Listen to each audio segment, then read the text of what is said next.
Le député de Western Arctic. Merci, Monsieur le Président. Cela fait quelques années et j'ai maintenant le plaisir d'intervenir au sujet de ce nouveau projet de loi C-22, une loi qui établit les modalités de responsabilité non seulement pour des questions nucléaires, mais également pour des questions pétrolières. C'est un titre qui peut induire en erreur. On dirait qu'on parle uniquement de l'extra-côtier. Je pense que le titre devrait être modifié. D'abord, le principe. En deuxième lecture, on traite le principe du projet de loi.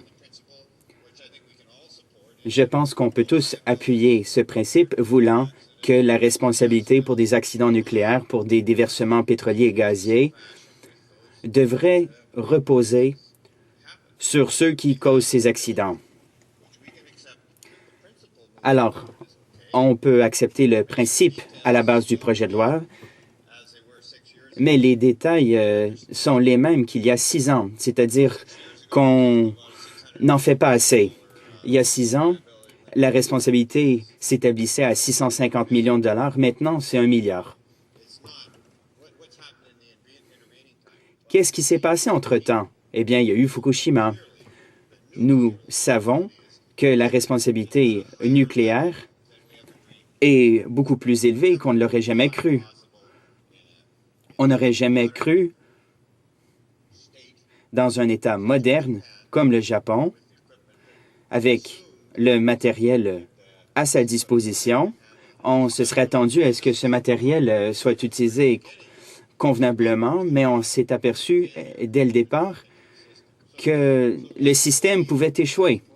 Alors, la responsabilité est importante dès le début. Quand on comprend sa responsabilité, on ne va pas lésiner sur les installations. On ne va pas lésiner sur les investissements qui doivent être faits dans une installation pour éviter les responsabilités illimitées qui devraient s'y appliquer. Alors, quand on réduit la responsabilité, on se retrouve avec un produit de moindre qualité pour le secteur nucléaire ou le secteur pétrolier et gazier. À mon avis, c'est très clair. Quand on considère les économies modernes de nos jours, la plupart des entreprises ont des équipes de comptables pour étudier la responsabilité de leurs actes.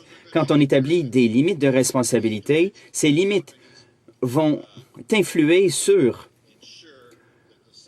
les mesures qui sont prises par les entreprises pour assurer la sécurité de leurs installations. Alors, 1 milliard de dollars, est-ce que c'est suffisant pour veiller à ce que l'exploitant nucléaire fasse tout en son pouvoir pour avoir les meilleurs plans possibles et pour exploiter les plans, ou plutôt les installations existantes et les meilleurs plans possibles pour veiller à ce que, quand des accidents comme Fukushima surviennent, où le système énergétique de remplacement est inondé, que quelqu'un fasse une analyse de sécurité des installations. Alors, les limites de responsabilité sont importantes parce qu'on établit des paramètres pour le secteur privé. Dans ce débat, en comité, nous entendrons les témoins. Les témoignages après Fukushima concernent beaucoup la responsabilité et je pense qu'1 milliard de dollars, ce n'est pas suffisant. Je vais maintenant passer au régime de responsabilité pour les accidents pétroliers gaziers. Fait intéressant, on parle des accidents extracôtiers, mais à l'annexe 1, il est question d'accidents sur Terre, au Nunavut et dans les territoires du Nord-Ouest. Si on se retrouve à moins de 200 mètres de la mer, il n'y a pas de limite. Maintenant, apparemment, c'est 25 millions de dollars. Alors, qu'est-ce qui s'est passé récemment dans les territoires du Nord-Ouest, entre Wrigley et Norman Wells, il y a eu un déversement de pétrole. C'était un pipeline enfoui et il a fallu dépenser au moins ce montant-là pour nettoyer. On a des pipelines vieillissants partout au pays. Et dans les territoires du Nord-Ouest, les installations doivent être modernisées. Alors, quoi faire quand on établit une limite de responsabilité à 25 millions de dollars pour un pipeline qui existe depuis déjà une trentaine ou une quarantaine d'années? Quand il y a une entreprise qui vend ce pipeline à une autre, quand on connaît la nature du secteur pétrolier et gazier, qui s'occupe de ce pipeline? Dans quelle mesure est-ce que ces entreprises accordent de l'importance à cette responsabilité? Alors, 25 millions de dollars dans les territoires du Nord-Ouest, ça ne semble pas être beaucoup d'argent pour traiter les déversements qui peuvent se produire dans les pipelines enfouis qui traversent le territoire. Maintenant, il y a eu des explosions dans le Nord. Vers la fin des années 70, dans les archipels, il y a eu une explosion. Heureusement, c'était du gaz naturel. Et les flammes de cette explosion étaient visibles par les pilotes. Ils s'en sont servis pour s'orienter. Les flammes, c'est-à-dire que l'incendie faisait rage à un point tel qu'on pouvait s'en servir pour s'orienter pendant des mois. Et vous imaginez ce qui serait arrivé si ça avait été un puits de pétrole? Si ça avait été de la prospection pétrolière qui avait explosé? Alors, il y a un nombre limité de puits qui ont été construits dans l'Arctique et pourtant on a déjà eu des explosions. Voilà la réalité des choses. Maintenant, il est question d'une responsabilité extra-côtière d'1 milliard de dollars. Il y a eu les déversements dans le golfe du Mexique. Des dizaines de milliards de dollars ont dû être dépensés pour nettoyer ce déversement. Alors, comment établir de comparaison avec l'Arctique? Eh bien, l'ONE a fait une étude là-dessus et a déterminé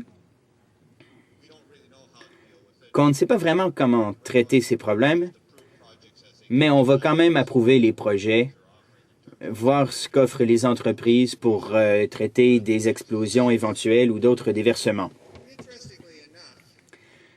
Fait intéressant, on retrouve un article, on dit qu'avec preuve de faute ou de négligence, la responsabilité est illimitée dans la plupart des cas. Donc, on a fait la distinction entre 1 milliard de dollars, si c'est pas de sa faute, il y a eu une explosion accidentelle, voilà. Si c'était de sa faute, alors on va payer. Mais comment faire quand l'ONE approuve un projet alors qu'on sait qu'il n'y a pas de solution en cas d'explosion? Quoi faire dans un cas comme celui-là? Quoi faire si ça se produit dans l'Arctique? Ce sont des questions qui méritent notre attention. C'est la raison pour laquelle je me lève aujourd'hui pour prendre le temps qui m'est alloué, disons 10 minutes. Est-ce que c'est assez pour expliquer tout ce qu'on sait sur ces situations? Non. Il va nous falloir beaucoup de temps en comité pour traiter ce projet de loi et pour comprendre les niveaux de responsabilité. On établit des limites de responsabilité sur terre dans les territoires du Nord-Ouest, mais qu'est-ce qui est arrivé au Parlement il n'y a pas de si longtemps? Un accord de dévolution où les territoires du Nord-Ouest sont maintenant responsables de ce qui se passe sur son territoire. Qu'est-ce qui va arriver? Est-ce que les dirigeants des territoires du Nord-Ouest ont donné leur accord à ce projet de loi? Eh bien, il nous faut des réponses à ces questions.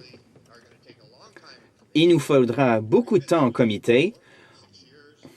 C'est pas la première fois. Il y a 6 ans, 7 ans, on avait entamé les débats. Oui, c'est vrai, bien des projets de loi ont été présentés depuis ce temps-là.